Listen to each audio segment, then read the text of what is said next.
आज हम जानेंगे इकोनॉमिक्स से रिलेटेड 4 टॉपिक्स। पहला स्कार्सिटी, दूसरा प्राइसिंग, तीसरा प्रायोरिटाइजिंग, चौथा रैशनिंग हिंदी में। सबसे पहले हम जानेंगे डिमांड और सप्लाई के हिसाब से इनकी जगह कहाँ पर है। सबसे पहले स्कार्सिटी। स्कार्सिटी का मतलब होता है कमी या फिर किल्लत। कमी या फिर किल्लत। जब किसी चीज की कमी हो जाती है या किल्लत हो जाती है तो उसे स्कार्सिटी कहते हैं। इसके अंदर क्या होता है, डिमांड जो होती है वो बढ़ जाती है। मतलब जैसे मैंने पिछली ही वीडियो में एक उदाहरण दिया था, जैसे कि यह एक नल है, ठीक है। अब इस नल में से पानी बहता है और सामने वाले व्यक्ति को प्यास लगी है, तो इसमें सप्लाई तो ज्यादा है और डिमांड भी है। तो अभी आदमी क्या करेगा, पानी पी लेगा और खुश हो जाएगा, ठीक है।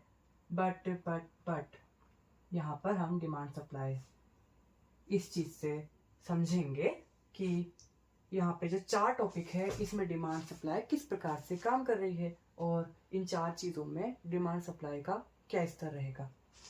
पहला स्कार्सिटी। स्कार्सिटी मतलब कमी या फिर किल्लत।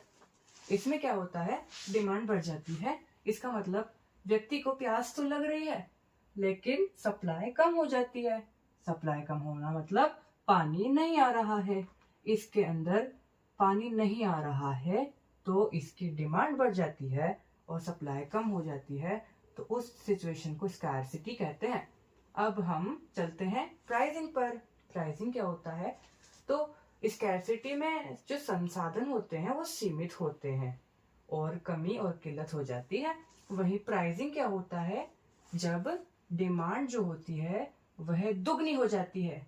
यहाँ पर तो डिमांड थी लेकिन यहाँ पर क्या होगा, डिमांड कुछ ज्यादा ही हो जाएगी। यहाँ पर इस व्यक्ति को प्यास तो लग रही थी लेकिन इस व्यक्ति को इतनी भी प्यास नहीं लग रही थी कि ये मर जाता। लेकिन अभी प्राइसिंग में क्या हो गया है, इस व्यक्ति को इतनी प्यास लग रही है कि ये मर ही जा रहा है और सप्लाई जो है बिल्कुल कम है।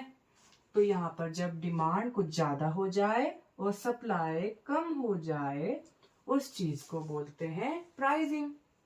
ये एक फिल्टर की तरह काम करता है। वही लोग जो होते हैं सामान पूरी तरीके से खरीद पाते हैं जो उसकी कीमत चुका सकते हैं।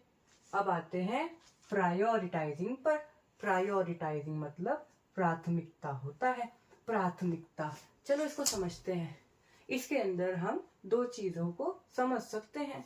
यहाँ पर क्या होता है, सप्लाई तो बिल्कुल ही कम हो जाती है, ये तो बिल्कुल सिंपल है। लेकिन यहाँ पर 2 कॉन्सिक्वेंसेस हो सकते हैं, जैसे कि डिमांड जो होती है वो या तो बढ़ जाती होगी और या फिर डिमांड जो होती होगी वो घट जाती होगी। तो चलो अब हम समझते हैं प्राथमिकता को किस प्रकार से हम समझ पाएंगे। जैसे बिजली चली जाती है, जब बिजली चली जाती है तो सरकार क्या करती है, जो बिजली जब चली जाती है तो जो बची खुची बिजली होती है उसे अस्पतालों में सप्लाई करती है। तो सरकार क्या करती है, आपसे ज्यादा, आपके घर की बिजली से ज्यादा अस्पताल की बिजली को प्राथमिकता देती है। तो इसको हम प्रायोरिटाइजिंग बोलते हैं। चलो अब रैशनिंग को समझते हैं। रैशनिंग क्या होता है, जब डिमांड जो होती है वह बढ़ जाती है और सप्लाई जो होती है वह कम हो जाती है। इस कंडीशन में क्या होता है, कोई सिस्टम या फिर सरकार हर व्यक्ति को निश्चित मात्रा में ही सामान देती है। अगर सरकार प्रत्येक व्यक्ति को बराबर सामान देगी तो ये राशनिंग कहलाएगा।